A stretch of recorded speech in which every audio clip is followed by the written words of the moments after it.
Hello friends, જય શ્રી કૃષ્ણ. મારા કિચનમાં તમારું સ્વાગત છે.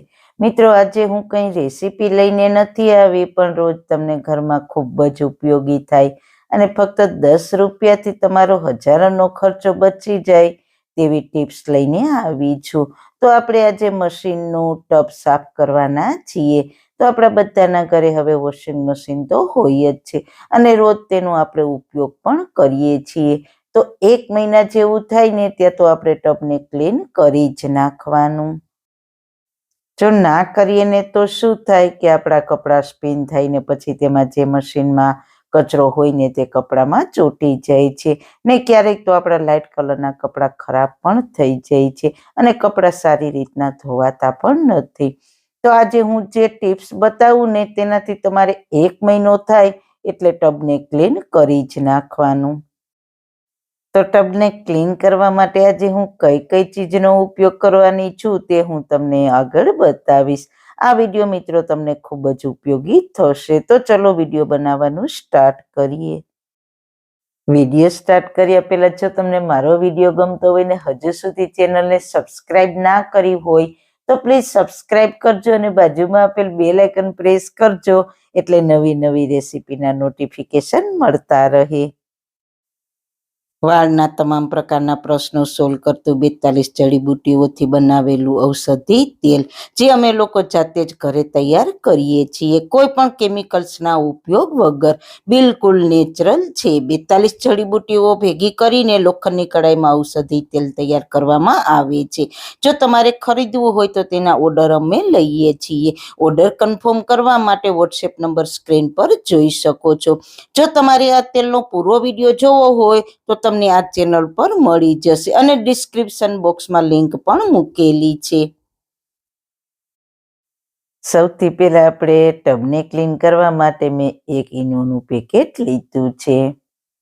તો તેને મશીનમાં આ રીતના ફરતો ઈનો જાય તે રીતના ઈનો એડ કરીશું.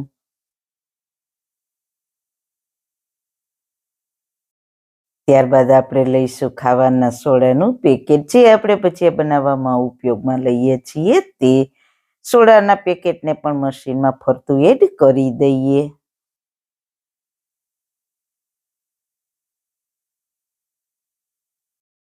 હવે પછી આપણે લઈશું અડધા લીંબુનું ફાડું, તેમાંથી બીને ખાસ કાઢી નાખવાના છે. જો બી નહીં કાઢીએ ને તો બી છે તે મશીનમાં આ રીતના હોલ્સ આવે ને તેમાં બી ફસાઈ શકે છે, એટલે ખાસ ધ્યાન રાખવાનું કે લીંબુના ફાડામાંથી બી બધા કાઢી લેવાના. હવે પછી લઈશું આપણે ટૂથપેસ્ટ. તો હવે આ લીંબુના ફાડા પર થોડી ટૂથપેસ્ટ એડ કરીશું. પછી તે લીંબુના ફાડાને મશીનમાં મૂકવાનું છે. બીજું કંઈ જ આપણે નથી કરવાનું.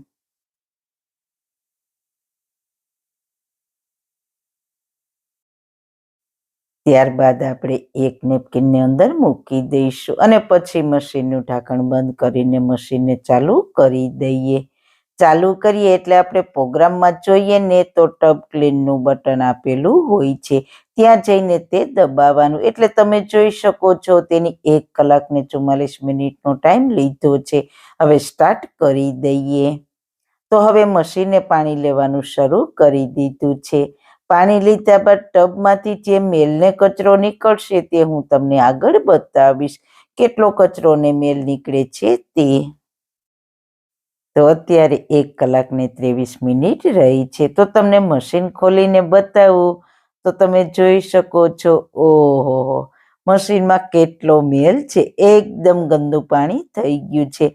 આપણે લીંબુ નાખ્યું છે એટલે જેટલો મેલ હશે તે કપાઈ જશે. હવે આ જે ગંદુ પાણી છે તે મશીન બહાર કાઢી નાખશે અને ફરી ચોખ્ખું પાણી લેશે. તમે જુઓ, ગંદુ પાણી એકવાર બહાર નીકળી ગયું છે તો ફરી મશીન પાણી લે છે. પાણી લઈને ફરી મશીન ટબને ક્લીન કરશે. હજુ ફરી પાણી લેશે અને ટબને ક્લીન કરશે.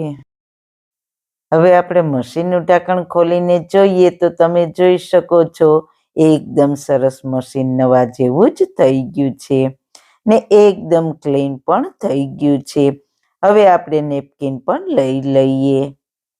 અને લીંબુના ફાડાને જોઈએ તો તેમાંથી બધો જ રસ નીકળી ગયો છે. જો આપણે આ રીતના ઘરે જ વોશિંગ મશીન સાફ થઈ જાય તો બહારની સર્વિસની પણ જરૂર નથી પડતી.